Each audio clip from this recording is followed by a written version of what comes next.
राधे राधे, जय श्री कृष्णा। मैं निर्मला पांडे।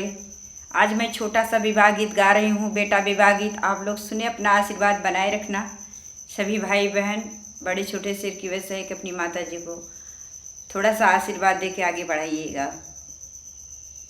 चैनल चल नहीं रहा है आप लोग के बगैर। नए भाई बंधु हो तो सब्सक्राइब कर लेना।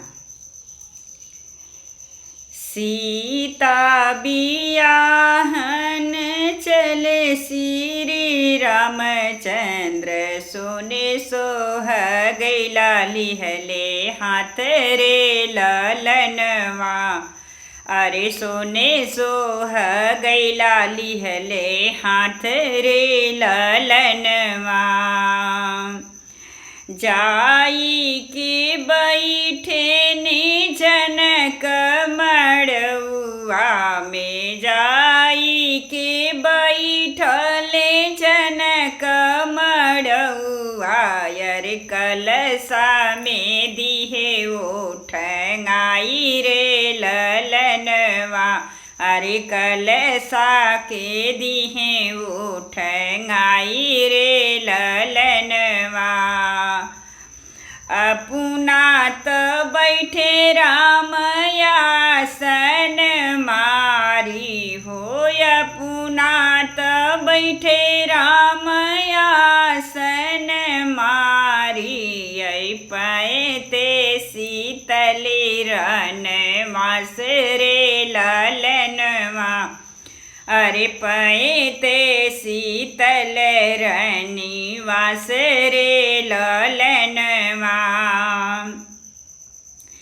सेनुरा बहोरई चली गौरा मैया। अरे माताओं ने कर अखिया देखा मेरे ललनवा।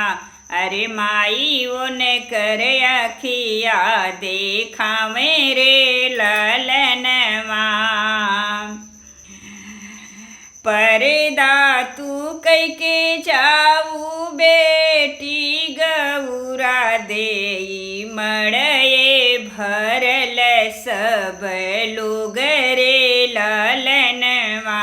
अरे मड़ये भरल सब लोग रे ललनवा।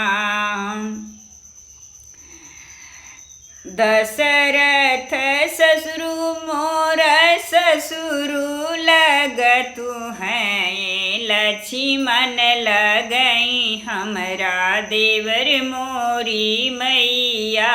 अरे लक्ष्मण लगई मोरा देवर मोरी मैया।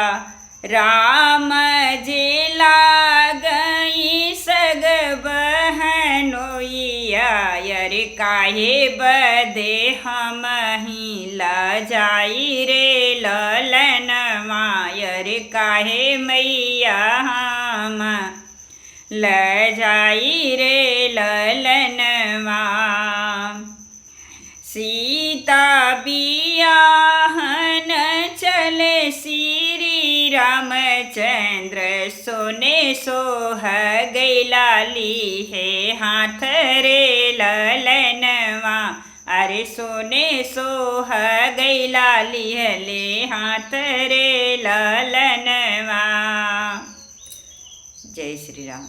आप लोग को विवाह गीत अच्छा लगे तो आप लोग हमें सपोर्ट करें।